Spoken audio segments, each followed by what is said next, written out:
విషయం అంటారు కాబట్టి వాళ్లకు కనురెప్ప ఉండదు, చెమట పట్టదు. కానీ మానవులు ఎవరికైనా చెమట పడుతుంది. కాబట్టి వైసీపీ సంకల్పం నెరవేరుతుంది. చెమట ఎలాగో ఎవరికైనా జగన్మోహన్ రెడ్డి కూడా పడుతుంది ఆ విషయానికి వస్తే. సరే, ఎనీవే జూన్ 4న దీన్ని విడుదల చేసి విషయాలు ప్రజలకు వాగ్దాన భంగం ఎలా జరిగిందో అది చెప్పాలి. ఆ తర్వాత 9వ తేదీ మరింత విస్తృతంగా కార్యక్రమం జరపాలి. 12వ తారీఖున ప్రధానంగా ఈ దీని మీద అనేది అమలు చేస్తున్నారు. ఈరోజే ఎన్నికల అధికారి కూడా రాష్ట్రంలో వివిధ రాజకీయ పార్టీలతో కూడా సమావేశం జరిపారు. పేర్ని నాని కొడాలని ఆ సమావేశానికి వెళ్ళినట్టుగా ఉన్నారు వైసీపీ తరఫున. ఈ అనేది మనం ఎలాగో చర్చించబోతున్నాము. సో అన్న దాని కింద ఓట్లు తీసేస్తారు. బెంగాల్లో 97 లక్షలు తీసేశారు. తమిళనాడులో ఇంకా చాలా తీసేశారు. ఇన్ని ఓట్లు తీసేసినందువల్లే మమతా బెనర్జీ కానీ స్టాలిన్ కానీ ఓడిపోయారంటే కేవలం ఓట్లు తీసేసినందువల్లే ఓడిపోయారు. జగన్ ఒక విషయం కూడా చెప్పారు, గతసారి ఓట్లు ఇష్టానుసారం పెంచినందువల్ల మనం ఓడిపోయాం, ఇప్పుడు ఇలా తీసేసి మనల్ని ఏదో దెబ్బతీయాలని చూస్తున్నారంటే ఇప్పటివరకు ఈవీఎంల మీద ఉండేది.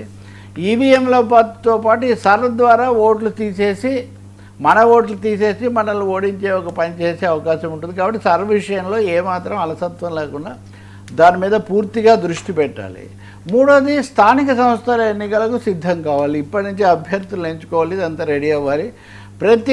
ప్రతి స్థానంలో మనం పోటీ చేయాలి. ఎక్కడ ఏకగ్రీవం అనేది ఉండకూడదు. ఇది మనం ఆచరణలో చూడాలి. మరి ఎక్కడన్నా ఏకగ్రీవం జరిగిందంటే నేను చాలా సీరియస్గా తీసుకుంటాను. ఏకగ్రీవం అనే ప్రసక్తి లేకుండా ప్రతి చోట అభ్యర్థిని పెట్టి ఢీ అంటే ఢీ అన్నట్టుగా మనం తెలుగుదేశంతో ఎదుర్కోవాలి. అంటే వైసీపీ వాళ్ళ సిద్ధాంతం ఉంటుంది కదా, మొన్నటి ఎన్నికల ఫలితం సహజమైంది కాదు, కృత్రిమంగా వచ్చింది, ఇట్లాంటివి వాళ్ళు అంటుంటారు. కాబట్టి స్థానిక సంస్థల దగ్గరికి వచ్చినప్పుడు ఎక్కడికక్కడ అభ్యర్థులు ముఖాముఖి తలపడితే మా ఓట్లు, మా బలం మాకు కన్సాలిడేట్ అవుతుంది, అదేంటో కనిపిస్తుంది అని ఆ దిశలో చేయాలి అన్నది ఇది జగన్మోహన్ రెడ్డి వాళ్ళ కార్యకర్తల కంటే చంద్రబాబు ప్రభుత్వం యొక్క 2 ఏళ్ల వైఫల్యాలను చూపించటం, మూడోది స్థానిక సంస్థల ఎన్నికల ద్వారా సత్తా చూపించటం అనే ఈ 3 త్రిముఖ కార్యక్రమం బహుశా ప్రధానంగా పెట్టుకున్నట్టుగా ఉంది. ఇది బలంగా వెళ్ళాలి, కింద దాకా వెళ్ళాలి. కాబట్టి అందరినీ కూర్చోబెట్టి ఈ సందేశం ఇవ్వడం సైమల్టేనియస్గా. అంటే మీరు మహానాడు పెట్టుకుంటే మేము కూడా మా జగన్నాథమో లేకపోతే జగన్ శంఖమో ఏదో పూరిస్తున్నామని చెప్పడానికే సింబాలిక్గానే ఈరోజు పెట్టారని అనిపిస్తుంది. అది వ్యూహాత్మకమనే. ఇప్పుడు ఇద్దరు నాన్నీళ్ళు బయటకు వచ్చి చెప్పింది చూస్తే కూడా మేము ఏమాత్రం వెనక్కు తగ్గం, చాలా పకడ్బందీగా వ్యూహాత్మకంగా మేము ముందుకెళ్తాం, అంత సిద్ధంగా ఉన్నారు. జగన్మోహన్ రెడ్డి మాకు సరైన ఇది చేశారన్న పద్ధతిలో చెప్తున్నారు. ఇది కాకుండా ఇంకా కేసులు, స్థానిక పోరాటాలు, పోలీసుల దాడులు, ఇట్లాంటి చాలా రెఫరెన్సులు ఆయన ఇస్తూ ఉన్నారు. కానీ ఒకటి డిఫెన్స్ నుంచి ఇప్పటివరకు దాడులు, కేసులు, వీటి నుంచి డిఫెన్స్ దగ్గర నుంచి అఫెన్స్ ఇంకా ఇది బహుశా దీని కొనసాగింపుగా జగన్మోహన్ రెడ్డి ఆ తర్వాత పాదయాత్ర చేయటం, అక్కడి నుంచి బహుశా స్థానిక ఎన్నికలనే దీనికి ఒక స్టార్టింగ్ పాయింట్ లాగా తీసుకున్నట్టు కనిపిస్తుంది. సార్ పవన్ చిట్టపట్లు కులం గురించి మాట్లాడొద్దు, కాపు నేతలపై ఫైర్. పవన్ కళ్యాణ్ మొన్న మాట్లాడారు, మొన్న 2 సార్లు మనం చర్చించాం. నిన్న ఆయన మళ్ళీ ఇంకొక దఫా నిన్న పొద్దున గోదావరి పర్యవేక్షణ, కందుల దుర్గేష్ మీద ఏదో కాస్త ఇవన్నీ అయిన తర్వాత సాయంత్రం ఆయన చాలా మాట్లాడారు. మొన్నటితో పోలిస్తే నిన్న కొంచెం ఆయన ఎక్కువ కొంత ఆగ్రహం, ఫైరింగ్ అనేది కొంచెం ఎక్కువగా జరిగినట్టు కనిపిస్తుంది. మొన్న చెప్పినవి మళ్ళీ కొన్ని చెప్పారు. విశ్లేషకులు వాళ్ళ మీద పనికిమాలిన విశ్లేషణలు చేస్తే మేము ఊరుకోము, నోరు ఇస్తాము, ఇట్లాంటి కామెంట్స్ కొంచెం సీరియస్ కామెంట్స్ చేశారు. మళ్ళీ ఇష్టాలు, ఎవరింటికి వెళ్ళాము, ఎవరింటికి వెళ్ళలేదు, అంటే మొత్తం మీద విమర్శలు, వ్యాఖ్యలు అన్నవి అయితే పవన్ కళ్యాణ్కు బాగా ఇబ్బందికరంగా, ఏమాత్రం మింగుడు పడనివిగా ఉన్నట్టు కనిపిస్తుంది. అంతేకాకుండా తమ పార్టీలో ఉండే ఇప్పుడు జేడీ లక్ష్మణ్ ఉన్నాడు.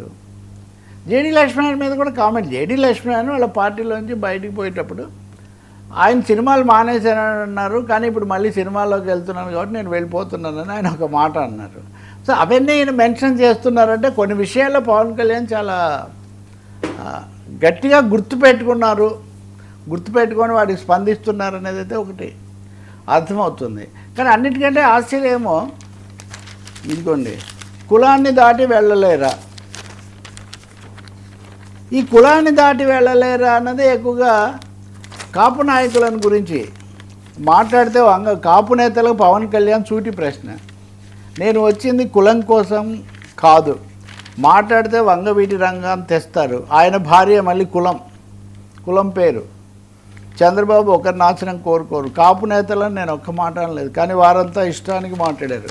అంటే ఒక విధంగా కాపు నాయకులు అనే వాళ్ళని, అంటే కులం పేరు ఆయన తీశారు కాబట్టి తీయాల్సి వస్తుంది. ఒక విధంగా వాళ్ళేదో తన నుంచి ఆశించి తన మీద పడుతున్నారు. ఇప్పుడు ఉదాహరణకు దాసరాము లాంటి వాళ్ళు కొన్ని వ్యాఖ్యలు చేశారు, మీ చర్చలో కూడా మీరు ప్రస్తావించినట్టున్నారు.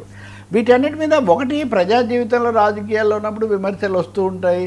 రెండోది వాళ్ళతో పాటు కూర్చున్నారు కదా, చర్చలు జరిపారు కదా, వాళ్ళ సూచనలు సలహాలు తీసుకున్నారు.